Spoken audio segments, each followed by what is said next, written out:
I am so excited to be back here, and you can see this is not my normal background if you are watching me on YouTube. I am actually traveling. I got a chance to get away and escape the heat of Phoenix to go to the heat of Las Vegas.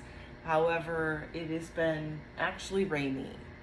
So today's a great day. I've been just in today doing my own thing as my husband is at his conference here in the hotel, and we are just off the strip. We're actually in Summerlin.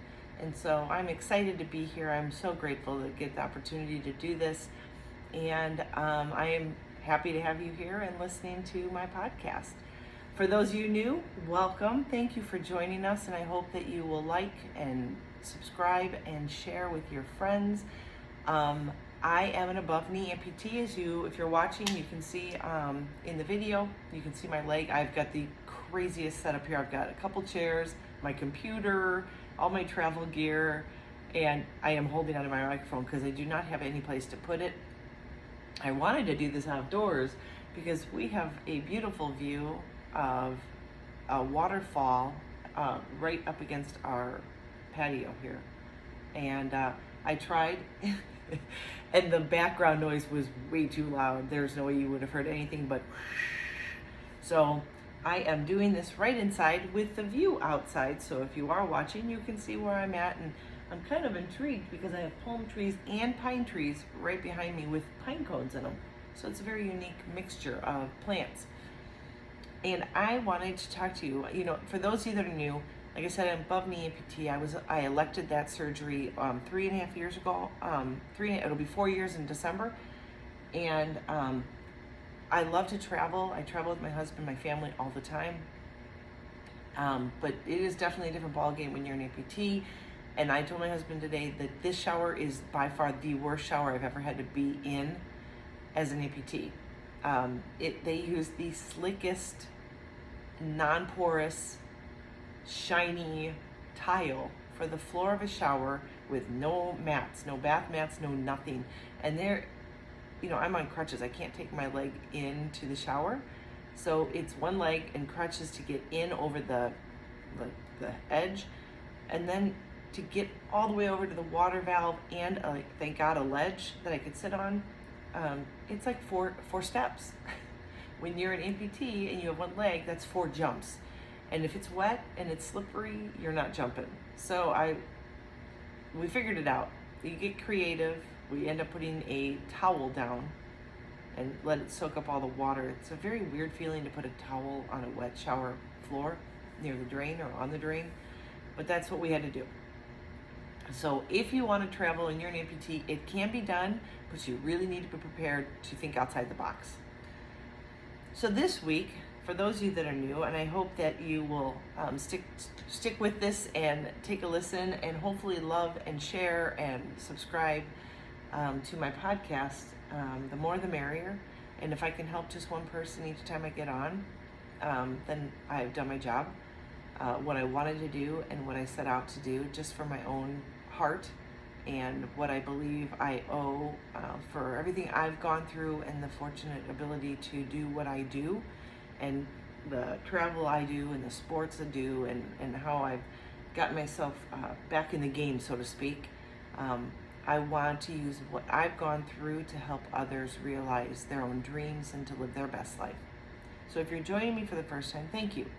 And what you will find out from me is my footage is raw. I am not going to spend time as a mom and a wife. I am not spending the time editing every time I say so or So try not to do that. But it is real. It is from the heart. And it is one take. I don't like to retake. So this is me. You get me the way I am.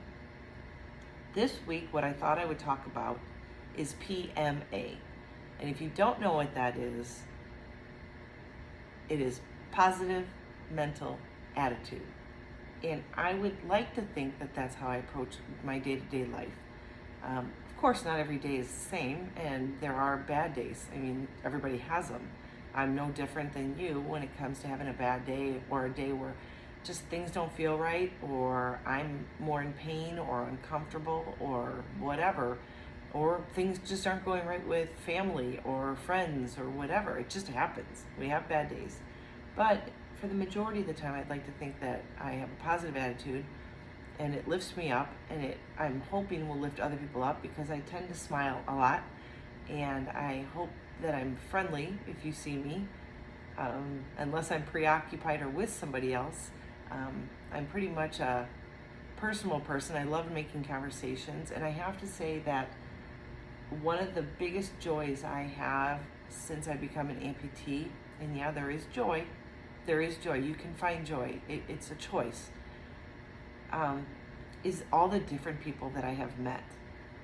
I love it. I love when kids point and tell their parents to look. I love hearing parents say, don't point, that's rude. And I love people that will just come up and ask, did I serve in the Army? No, I did not serve. I lost my leg from a karate accident and many surgeries and arthrofibrosis and a blood clot. And so it was a choice to better my life, and it's exactly what it did. But I bring to you this week that, back in Arizona, it's we've had our heat cranked up this past week, and it was probably 105, and I had just gotten out of my car. And I always love the looks I get because I pull up in my Jeep. I do have a handicap sign that I use occasionally depending on how I feel. And needless to say, there are several people that will look at me thinking, really, handicap? I mean, you could just see it on their face. So I'm kind of smug. I get out, and as soon as I see my leg, you can see kind of almost the shame go across their face. Like I probably shouldn't have thought what I thought. And so I just smile. And you know what? 9 times out of 10, a conversation starts. Well, this week was no different. I had gone, it was, I guess it was Saturday, I was going to the store, and I got out of my car, and I saw a gentleman trying to get into his car, and he was in a wheelchair. Well, he was in one of the scooters, and I didn't think anything of it, and I finally, there was just something gnawing on me, and it said, are you okay? Do you need help? And that's all it took. The next thing I know, I kind of really took a look. He was also an amputee, but did not have a prosthetic. And we talked out in that heat. Literally, I was sweating through my shirt by the time we were done. Probably 45 minutes in the parking lot on the cement in 105. And it was enlightening because, a lot of the things that I will tell you guys I go through, I push through. I push through a lot of pain. I pushed through phantom pain. I pushed through chafing, raw marks, blisters. I mean, you name it, I've gotten it. And I'm not talking the first month or two of getting a prosthetic. I'm talking like last night I noticed that I had some blisters on the back of my leg that had broken, and they were drying up. And yesterday I was pinching way up here, up high, where my socket rubs. And if I'm sweating, or it moves just the right way and it's off just a little bit, then I will rub a new raw mark. And that's always fun. And so, I always say, I push through it, but I also do tell you that you need to know your own body. And, people will tell you, typical, I think prosthetists will tell you that when you first get a prosthetic, you should put it on for a couple hours a day and work up to it.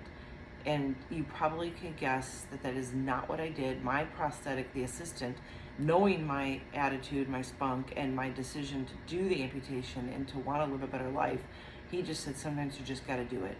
You just got to push through the pain and suck it up. And that's exactly what I did. Right after I got it, the next day we went to California. I had no training in it. I was waiting to get on the PT schedule for when we got back from California, and I've never been in so much pain in my life. Like the bruising, because I was walking wrong, like I hadn't figured out how to ignite the knee on an electric knee by using my hip. I was pushing through with my femur, and I was banging at the top and through my femur. It was so bruised that we'd be walking around town. Well, I wasn't going to carry it and then have crutches. So I wore it and wore it and wore it for hours on end. The first week, it was excruciating. When I take it off at night, I was so relieved.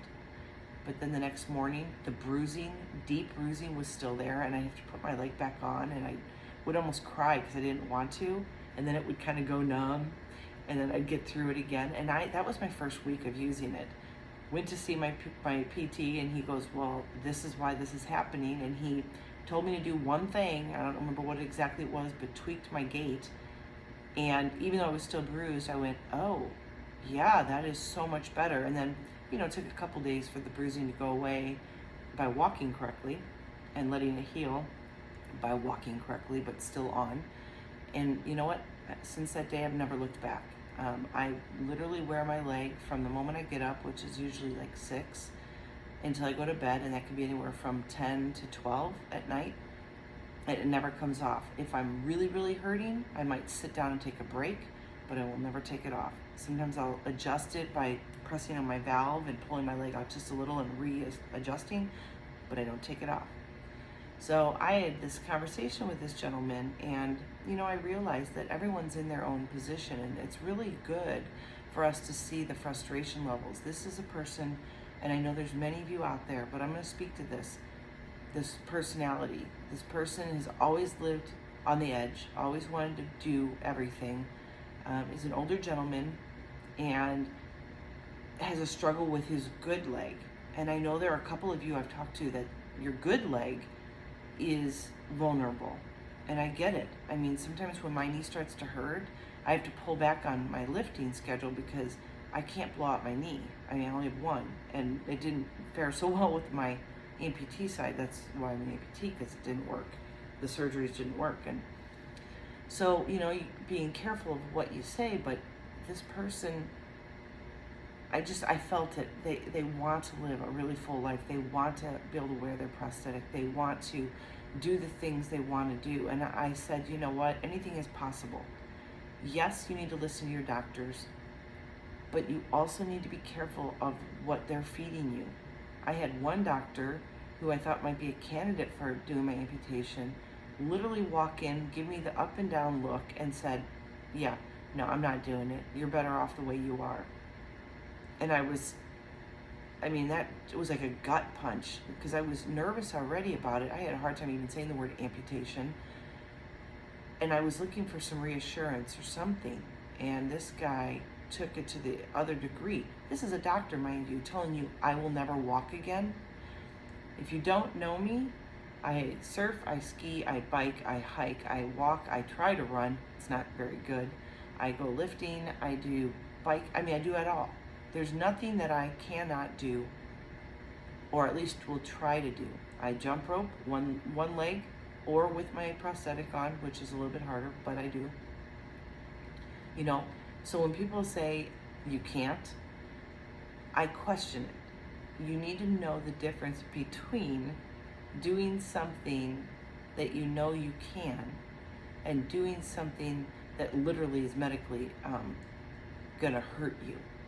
Okay, so there is a difference, and you need to know, but don't always believe everything a doctor tells you, because some doctors are just playing it safe, because if they tell you to go for it, it could come back and bite them in the butt. So you need to know that. But your attitude, even if you are wheelchair ridden, you cannot tell me that you can't live a full life. The problem is we get stuck in the rut of what we can't do, that we forget the things that we can do. And that is a mind shift. And what I always talk about is the mindset.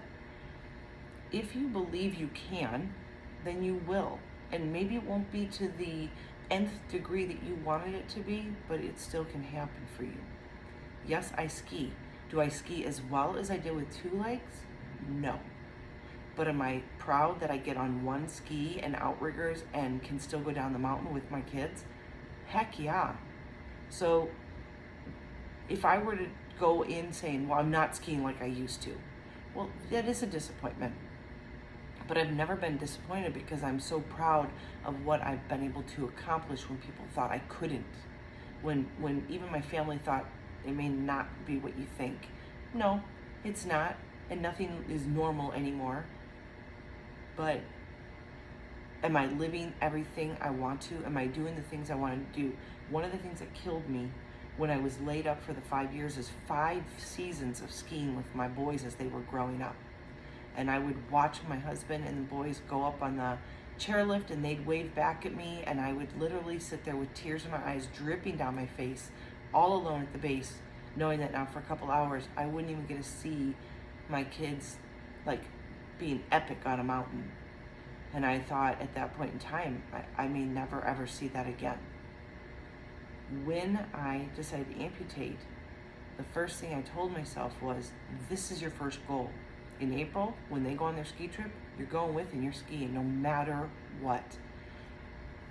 And that is when I learned what outriggers were. I learned that it's a lot of work and it's like the best muscle workout for my quads ever. But I'll tell you what, I got a picture on day 2 where they finally put me up instead of a tow rope for children learning how to ski, because that's where I learned the first day how to ski with outriggers. The second day I went out, we went on the chairlift all the way to the top. And I'll tell you what, it brought me to tears. Woof, I can even feel it right now. Being at the top of the mountain with my family and getting a snapshot that I never thought would ever happen again. And it's because I set goals and I said, no matter what, this is how I'm gonna do it. Even if it doesn't look beautiful, and it didn't, I was still there and I was present and I felt the greatest joy of my life. So PMA, positive mental attitude, your mindset. Where do you want to go? What do you want to do? What can you do within reason? And if the way you hoped it would be isn't the way it's going to be, what can you do to change the way you're thinking about it to make your life awesome? As I always tell people that are like, I can't do this, I can't do that. I said, well, yeah, you know what? In my world, and my faith is everything. If God hasn't taken you from this world, then you still have something to do. And what is it you're supposed to do? And so if you're wheelchair bound and you want to live your life, figure out what you can do to impact the world for the best. Because you have something. You all have something willing and ready to give to the world where you're at right now. Doesn't matter if you are, not feeling your best, or you are out of shape, or you're in a wheelchair, or your prosthetic's not fitting right, or your back hurts. What can you do? That is the thing we stop doing. We stop thinking of the cans and we see everything we can't do. And a lot of you have kids, and I know that you would never tell your kid to think negatively. You never would. I don't know one of my friends who has children or young adults that says, well, you can't do that. And no, you shouldn't do that. Or you aren't able to do that. You sit there and go, what can you do? Come on, you can do this. I know you can. Put your heart to it. Let's do it. Yeah, if your kid's struggling in school, you can do it. You just need to put a little more work into it, and then you will succeed. No one goes around telling their kid, well, you're not doing well in school, I guess you're going to fail. You might as well just drop out. Okay? Oh, you're not the star player on the team? Well, you might as well quit. You know what? That's not going to help them in society. That's not going to help them be good adults or positive energy givers. So, that's where that PMA comes from. And I was raised with that. My dad would say PMA all the time.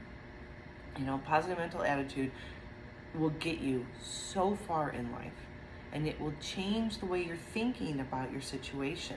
And we are all going through something. I guarantee you there is not one person, even if they look amazing on social media and look so happy on social media, there isn't one person that doesn't have something dark in their head or their heart that is weighing them down, something that makes them worry, anxious, nervous, frustrated, angry.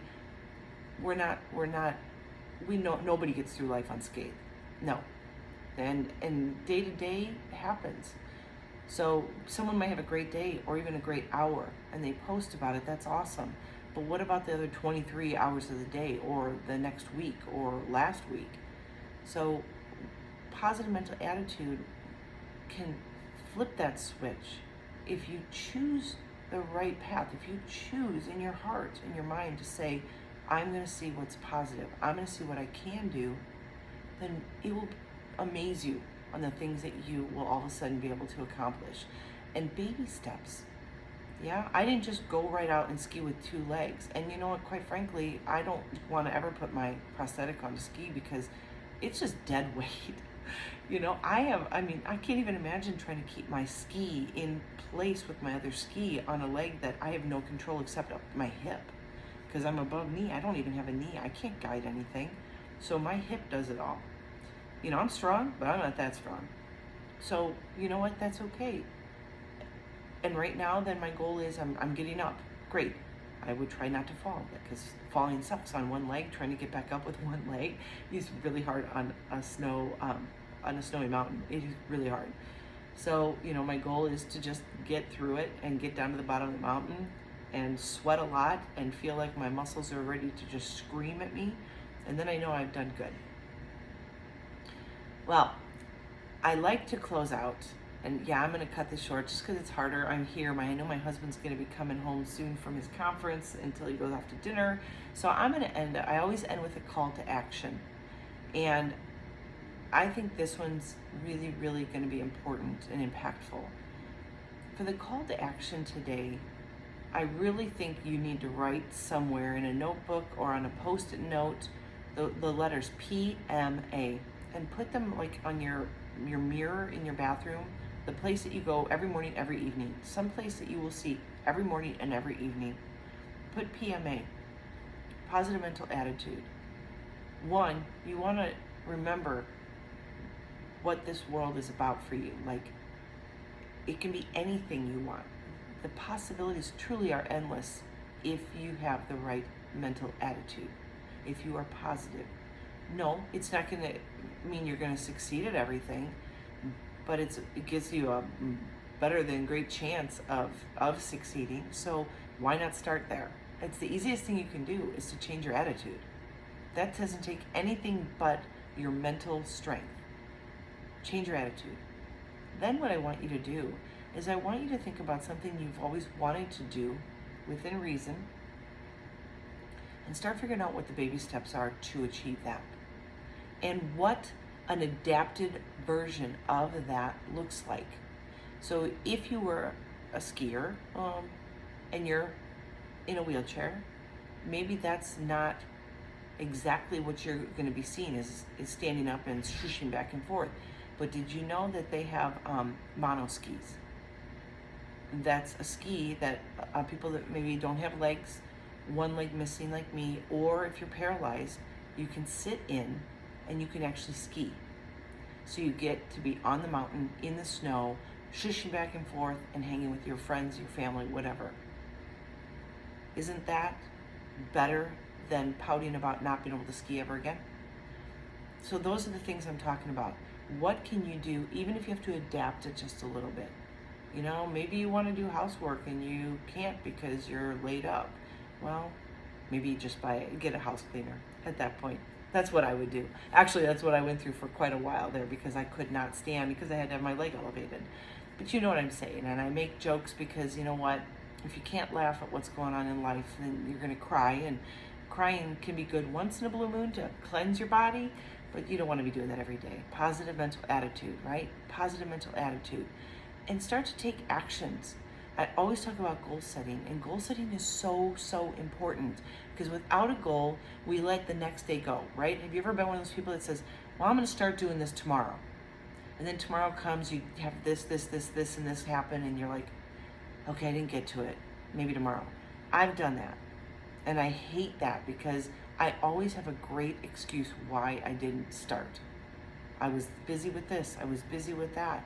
But if I write it down and hold myself accountable because it's in writing, or better yet, tell someone what your goal is and they will hold you accountable. Find someone that's going to be like, hey, how's that going? And you know what? You're going to be fine that you don't want to embarrass yourself by saying, oh yeah, I didn't start it yet, or I didn't do it, or, you know, I made excuses. So that's what you kind of want to be doing and you want to be thinking about. So anyways, as I wrap this up, I want to tell you that it has been fantastic being back here from cloudy Las Vegas, and I hope you're doing well, and I pray that you have a great week. And as always, Be healthy, be happy, be you.